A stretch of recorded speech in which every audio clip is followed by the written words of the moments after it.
even up the series. I can tell you I'm happy to see it go back and forth like that. One of the first things I noticed about that game, though, was the fact that Dig they went and took those late game scaling Mundo and the Triss this time, and they actually came out on top with the late game scaling. Well, I also think a big thing, too, is that they picked a more aggressive jungler. They picked a jungler that can fight you. We also saw Dexter trying to invade at one point, and he got pushed back by the Kha'Zix very early, so Crumbs, good pick by him there. And also, they first picked the Syndra for for Shifter in the mid lane, and they gave him something that would bully Link, and he would be able to create that pressure that they wanted to put all around the map. And they lane swapped it. So everything we basically touched on that we said Dignitas should do, they basically did. Now, to that end, we saw the lane swap come through Pobelter, and they actually managed to keep Seraph down quite a bit. We saw he was level 2 with a Zillion on his team like 5-6 minutes into the game. It was pretty impressive. However, that it got out of their hands through the mid game. How did that happen? How did Seraph catch back up? Seraph just pretty much sat top, farming for like 5 minutes while Mundo was trying to make plays around Dragon on bottom. And really the only thing they were able to do was get a kill out of it with what Mundo was doing on Dignitas' side. So I think it would have been better if they pulled Syndra up top and then tried to like 3-man dive Rise to keep him down even further. And then it would have been a much easier win for Dignitas, because we did see CLG, start to claw back, and then for a while they did have a lead until they, threw it. Yeah, they looked pretty strong. You mentioned that first blood by Dignitas where they actually TP'd Mundo down at level 7 already, and CLG literally just had no response to that because of the level disadvantage from Seraph in the top lane. He just chose not to teleport. So that was a pretty big swing there in terms of evening things up for Dignitas and keeping themselves in the game with that late game scaling competition. But why though did they lose out in that mid game against CLG?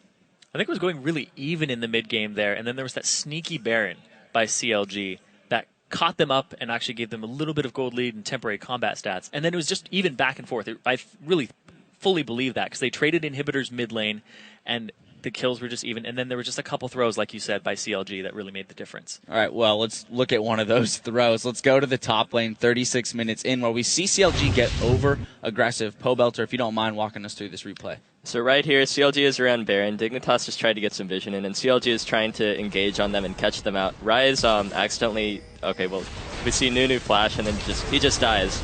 And then they're just so overextended. Half the team wants to rush in, and the other half is just trying to wait it out. And so this kind of like disconnect between the team, they just end up getting caught out, and then the half of the team that was in the back now is trying to come up and salvage the team fight, and then they just die as well. So it ends up being a 4-for-0, and then Dignitas gets Baron, and then they get the inhibitor. So it's just a huge swing. Yeah, they NASCAR'd Seraph, and he did a victory lap first. He went up and then went around, and we saw Nunu flash the wall. Dexter was trying to close that distance as quickly as possible, and then Doublelift was still lagged behind. So they kind of trickled in with Dexter first, and then they just gave the opportunity to Dignitas to focus their full attention on one person at a time, and that's exactly what that composition wants, which is Stomp. Seraph ended up having to even flash into that fight with all that move speed because, like you said, he kind of took that detour somewhere along the way. So interestingly enough, though, you had this like hyper aggression, right? It turns on them. Now they're down, but they still want to use this chase potential. We saw them trade inhibs in the mid lane and things like that. When you have this chase-based comp, though, and now you're the ones who have to turtle in, how do you play that scenario out, Pobelter?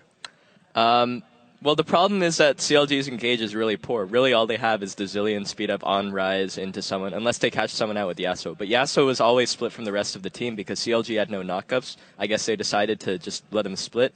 But he wasn't really able to do much with Mundo. And so even though CLG had the superior late game team comp with 2 hyper carries in Rise and Yasuo with the Zillion backup, because Yasuo was always split off with Mundo, the 4v4 was actually quite even. Well, I want to talk about something a little bit more micro. We're going to switch gears because during the game we were talking from a mid laner's perspective. Why would you take Ignite on Yasuo? So, Pobelter, I know you had some thoughts on what summoner spells are best on Yasuo, if you don't mind touching on that. Recently, a lot of mid laners, including me, have been favoring taking Exhaust in most matchups.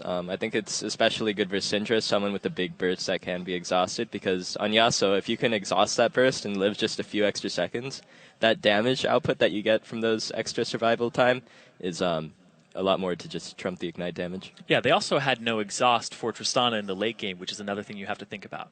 Well, so it seemed like they took both Ignite on Aframu and on Link as an attempt to keep the Mundo down, right? It gave them the option to maybe focus him early in a team fight with the Lucian burst along with the Yasuo burst, but we didn't even see that come to fruition because, as you mentioned, Pobelter, Yasuo was off split pushing against him, but it never really, they didn't achieve anything. We saw multiple times Dig ended up just out-rotating them to the mid lane, and we saw that amazing, the teleport in, and they just kind of out-rotated the split push that CLG was trying to set up. Yeah, but I do think that CLG and Dignitas both did a really good job of trading objectives with each other. Like, they were immediately punished in the mid lane when Doublelift got the speed ups and the piercing light across the minions to pick up crumbs, and then they got a turret and an inhibitor for themselves. But that was happening all game. You get bot turret, we'll go get your top tier 2. And they kept doing that back and forth. So these teams were on very even footing for a lot of the game. And then it was just the late game scaling and a couple misplays that cost CLG. Well, let's look at one other fight. We're going to jump about 41 minutes into the game. It's the second to last team fight, but kind of the big one that Dignitas uses to break open the entire base. Zyrene, I'm going to let you take this one. All right, so a big thing here is Doublelift. He has a big CS advantage over QtPie, but it's late enough in the game that Tristana is very relevant and actually more powerful than Lucian here. So they decide to try and spike her down. We'll start rolling the clip out here and watch Link's focus onto QtPie and Doublelift's focus too. They tunnel in on him, and they start chunking him down. He gets very, very low. He gets out, face the mountain. Link comes in. He tries to dive in, flashes, doesn't get it, but he still has Ignite up. That's the big thing there is they didn't end up killing QtPie, and the Ignite was up. They overextend, they chase out, and then they just get turned around on at this point. And it just trickles in on top of them. The super minions are there, and they're able to clean up. But I think the big part of this fight was that they overextended and didn't know that CLG, they had to back off after they didn't kill QtPie. If they had killed QtPie, they could have continued to just go through them because Thresh was also very low. But that having that backline threat that you can no longer reach because you don't have your flashes available is not going to work out. Yeah, definitely an unfortunate non-use there of the Ignite because that could have turned the entire fight. One final question back to you, Pobelter, as a player. We've seen both teams now. Dignitas has gone for that late game scaling comp twice in a row. Worked once, didn't work the first time, worked the second time. CLG, bully lanes both times, barring the rise. Bully lanes both times, worked the first time, didn't work the second time. So do these teams just kind of stick to their guns and flip a coin now every match? Or is it time to make some adjustments and really maybe throw a curveball at somebody? I don't think we'll be seeing really a big strategy change from either team until the next game. So after one team has a 1-game lead, I think that actually Dignitas had the worst scaling team comp into the late game. It's just that CLG played it incorrectly. So I do think there was a difference between the first and second game. All right. Well, we're going to have to take a quick break while we get vision for our third game in this exciting showdown between CLG and Dignitas. We'll be right back after this.